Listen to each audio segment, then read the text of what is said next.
আসসালামু আলাইকুম। পুষ্টিগুণে ভরপুর, কালারও চমৎকার, খাইতে দুর্দান্ত মজাদার। আজকে সেই বিটরুটের ভর্তা রেসিপি দেখাবো। এখানে আমি 3টা লাল মরিচ, 3টা কাঁচামরিচ সামান্য তেলের মধ্যে ভেজে নিয়েছি একটা রসুনের কোয়া করে আর 3টা পেঁয়াজ টুকরো করে। এবার অল্প পরিমাণ তেলের মধ্যে আমি প্রথমে মরিচটাকে ভেজে নিচ্ছি।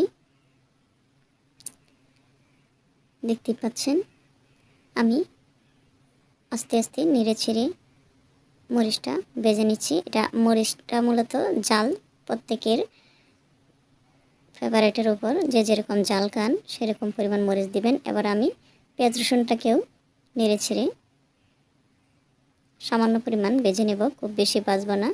যখন সিদ্ধ হয়ে আসবে তখনই আমি মরিচ এবং পেঁয়াজ রসুনটাকে উঠিয়ে নিচ্ছি। এখানে আমি একটা বিটরুট ধুয়ে কেটে টুকরো করে নিয়েছি। আমার এই বিটরুটটা দীর্ঘদিন ধরে ঘরে রয়েছে, তাই কালারটা একটু ব্ল্যাক ব্ল্যাক হয়ে আসছে, সমস্যা নেই। তবে তাজা বিটরুট দিয়ে করতে গেলে কালারটা আরও চমৎকার আসে। আমার এটা বেশি কালার হয়ে গেছে। যা হোক, আমি পেঁয়াজ রসুনটাকে উঠিয়ে নিলাম। এবার কিছুক্ষণ বিটরুটটাকে ভেজে অল্প পরিমাণ পানি দিয়ে দিচ্ছি। কিছু সময়ের জন্য আমি ঢেকে দেব, সিদ্ধ হওয়ার জন্য। ফিরে আসছি। সিদ্ধ হওয়ার পর ফিরে আসলাম। দেখতে পাচ্ছেন বলকটে আসছে, আরও পানি রয়ে গেছে। আমি অল্প আছে বিটরুটটাকে সিদ্ধ করে নিচ্ছি। আবারও কিছু সময়ের জন্য রেখে দিলাম। ফিরে আসছি ব্রেকের পরে, অনেকখানি সিদ্ধ হয়ে আসছে। যেহেতু পানি রয়েছে আমি আরও কিছুক্ষণের জন্য বসিয়ে রাখছি। ফিরে আসব ফাইনালি পানিটা শুকিয়ে যাওয়ার পর। ফিরে আসলাম। দেখতে পাচ্ছেন পানিটা শুকিয়ে প্রায় পুরা লেগে গেছে। আর এই অবস্থায় ভর্তাটা খেতে দারুণ চমৎকার লাগবে। যেহেতু বিটরুটটা অনেক দিন ধরে, তাই ভাবলাম সিদ্ধ করে ভর্তা করে নিই। আমি চামিচের পিছনটা দিয়ে এরকম চেপে চেপে বিটরুটটাকে আমি তেতলিয়ে নিচ্ছি। আপনারা এটা হাতের সাহায্যেও করতে পারেন। অনেক দিন ধরে বিটরুটটা গড়ে, যে কারণে ভাবলাম এটা দিয়ে ভর্তাই তৈরি করা যায়। অল্প পরিমাণ লবণ দিয়ে এবার মরিচটাকে আমি কষলিয়ে নিচ্ছি। এখানে শুকনো মরিচ দিলে আর ভর্তাটার টেস্ট চমৎকার আসবে।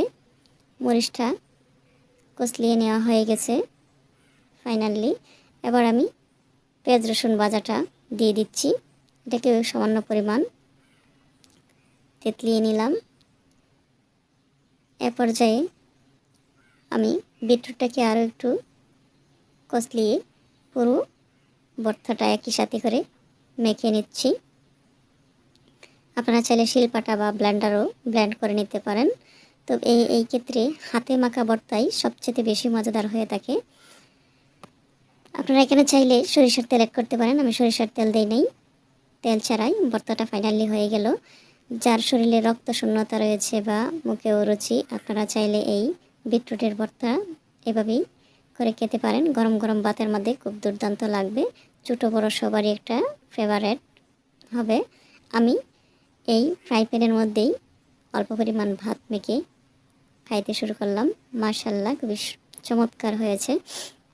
আপনারাও একবার হলে ট্রাই করতে পারেন, খুবই ভালো লাগবে খাইতে এবং রক্তশূন্যতাও দূর হবে। আল্লাহ হাফেজ।